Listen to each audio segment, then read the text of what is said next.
Boa noite, senhor presidente, senhores vereadores, boa noite aos presentes no plenário, boa noite aos ouvintes da difusora platinense que acompanham a transmissão dessa sessão e aos internautas que também acompanham a transmissão pela internet. Senhor presidente, senhores vereadores, eu gostaria de começar minha fala, senhor presidente,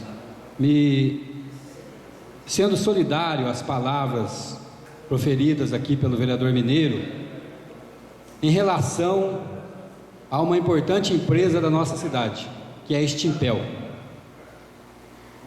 E eu gostaria mais, vereador Mineiro e senhor presidente, que esta casa, que todos os vereadores assinássemos uma carta de repúdio ao Ministério do Transporte, que praticamente brinca com a população brasileira. Há poucos dias atrás, este mesmo ministério exigia a troca de todos os extintores o modelo ABC. Aí aquela correria, não tinha no mercado para se comprar, prorrogaram o prazo. Agora a bela surpresa: veículos não precisam ter extintores. Desde criança eu vejo os veículos com extintores, senhor presidente, e quantos casos nós sabemos que ele evita, pelo menos se usado rapidamente, um incêndio que pode se tornar de grande proporção, ele vai ali e evita. Isso é brincar com a população. Mas o pior que isso, o pior que brincar com a população, é aquela história que não está nos atingindo, tudo bem, mas agora atingiu. Agora nós estamos perdendo empregos na nossa cidade. Essa empresa, Extimpel, e também temos outra, Extinorp, em Santa Catarina da Platina, dependem da fabricação desses extintores. E o que esse governo vem fazendo, esse desmando, essa baderna que está acontecendo, e graças a Deus, eu sempre digo, acho que o diploma mais importante que eu tenho é a moção de repúdio que eu tive do PT nessa cidade.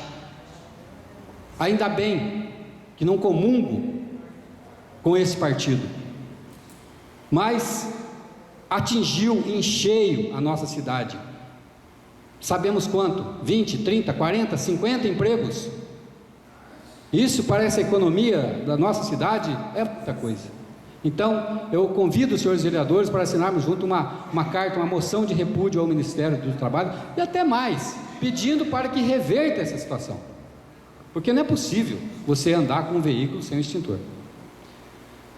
Senhor presidente, senhores vereadores, eu também gostaria de comentar aqui e também ser solidário à população em massa da Vila Santa Terezinha, que denunciaram, fizeram lá uma faixa por conta deles. Embora tudo se coloca na Vila Terezinha, o executivo atribui ao vereador Chiquinho, mas não é.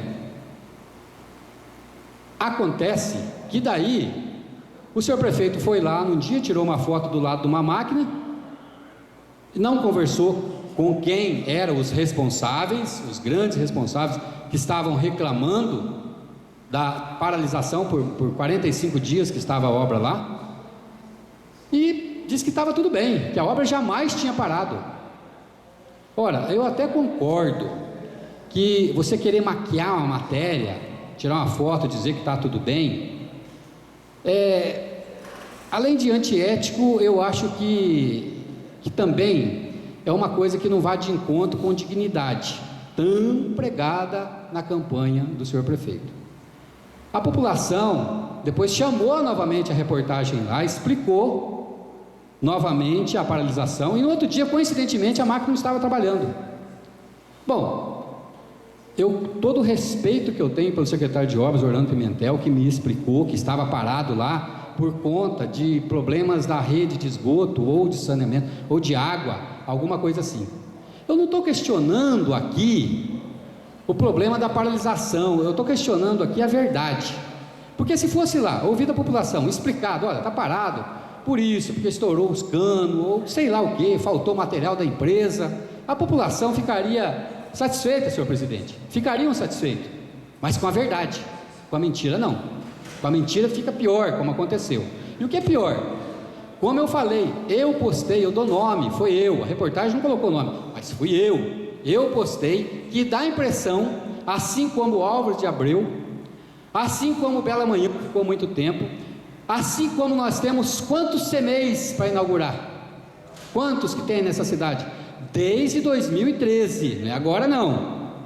Dá a impressão, e tomara que isso aconteça, que está aguardando o ano de 2016, pré-campanha eleitoral, para inaugurar essas obras. Eu não estou afirmando, eu estou falando que dá a impressão, mas pelo menos se inaugurar, quantas crianças teremos nos CMEs, teremos nas escolas, que tem escola, tem a super creche lá no Vitória Régia, tem aquela ali na Vila Ribeiro, tem ampliação para se fazer, que nós aprovamos aqui, não esquecendo que tudo isso foi aprovado nessa casa, tudo, inclusive pavimentação de Santa Terezinha. Não existe uma ponta só para fazer as coisas, existe um conjunto de cooperação para que as obras se realizem. Então, fica aqui a dica para que se fale a verdade, ouça a população. Está começando a chegar a época da campanha, vai mais de encontro, não fuja da população. É essa que nós esperamos do senhor prefeito, para que atenda a população e que inaugure as obras, que corte as fitas. E se o povo, sim, entender de reelegê-lo, ótimo, mas vamos fazer as obras que já estavam desde a administração passada e até agora não é inaugurado. Senhor presidente, eu também gostaria de fazer um comentário. Eu não vou comentar o nome de quem postou isso na rede social, mesmo porque eu não tenho autorização. É um assunto polêmico, mas na semana passada foi aprovado no Congresso Nacional, na comissão, o Estatuto da Família, que considera como família o homem, a mulher e o filho, apenas. Então essa pessoa postou, eu até coloquei lá que faço minhas palavras dela, eu peço um minuto de atenção só, que é muito bem redigido. Estatuto da Família: me desculpe os bons, entre aspas, não consigo ficar feliz com o texto aprovado. Sou católico. Esse post não se trata de sermos ou não favoráveis ou simpáticos à homossexualidade. Trata-se de respeito às diferenças. O Estado laico, que deveria acolher a todos, definiu a partir da crença dos bons o que é família. Os casais homossexuais foram excluídos de tal conceito. Pessoas do bem comemoram, do bem entre aspas também, comemoram a realização da vontade de Deus. Fico pensando nas pessoas do bem que levaram a prostituta diante de Jesus para ser apredejada, colocando ele à prova, porque esta era a vontade de Deus. Levítico 20:10, ele dá cita. Podemos rememorar os conflitos e guerras a partir do conceito dos bons, entre aspas, que entendiam poder escravizar povos não abençoados, entre aspas, porque esta era a vontade de Deus.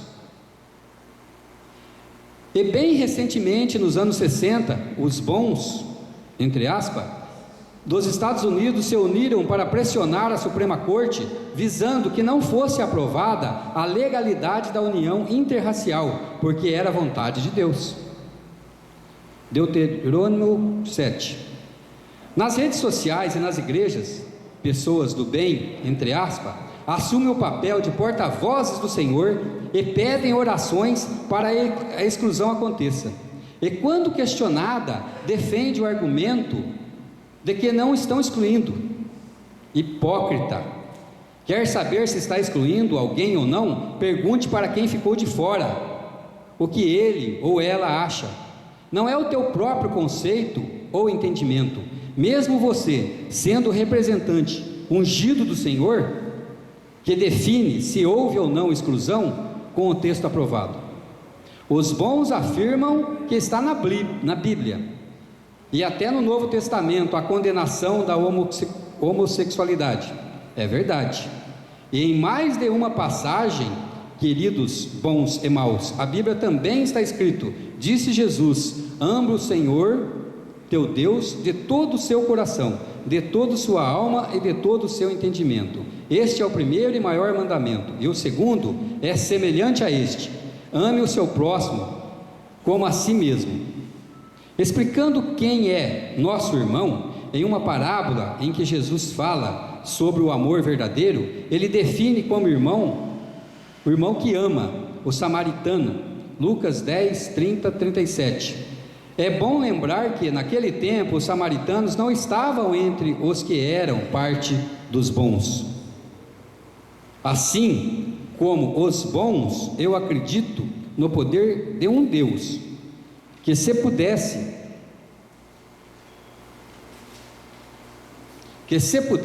ser resumido em uma palavra ou característica, seria amor. Para mim, um humilde e grande pecador é muito claro contemplando um Deus que se oferece em sacrifício, e sacrifício na cruz. Um Deus de amor que no dia em que voltar em sua glória, apartará entre justos e injustos, conforme Jesus deixa claro em Mateus 25, 31, 46.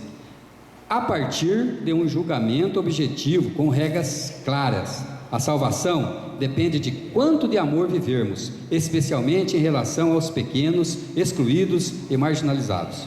Humildemente peço compaixão a todos os que pensam diferente, mas acredito e tenho fé que seremos julgados pelo bem que vivermos ou não vivermos. Minha pouca fé não me deixa acreditar que um Deus que é essencialmente amor possa julgar quem quer que seja a partir de outros critérios. Esses dias atrás assisti uma reportagem com um jovem cristão americano comentando do constrangimento, na verdade a vergonha, que sente de uma foto em que seus avós e seu pai menino seguram cartazes contra a união interracial nos anos 60, porque era a vontade de Deus.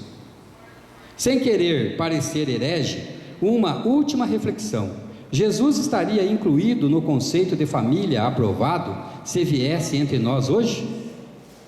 Por que a pergunta? É porque Jesus foi concebido fora do casamento e foi criado por uma mãe e 2 pais. Eu faço essas palavras, embora tenha um conceito próprio a respeito do respeito que deve-se ter às opções sexuais, mas faço dessas palavras minhas, porque nós votamos aqui conceito de família, porque do jeito que está, senhor presidente, senhores vereadores, um tio não pode criar um sobrinho mais, não é família. Enfim, definir família apenas pai, mãe, filho, filha. É só, senhor presidente, tenham todos uma boa semana e Deus nos abençoe.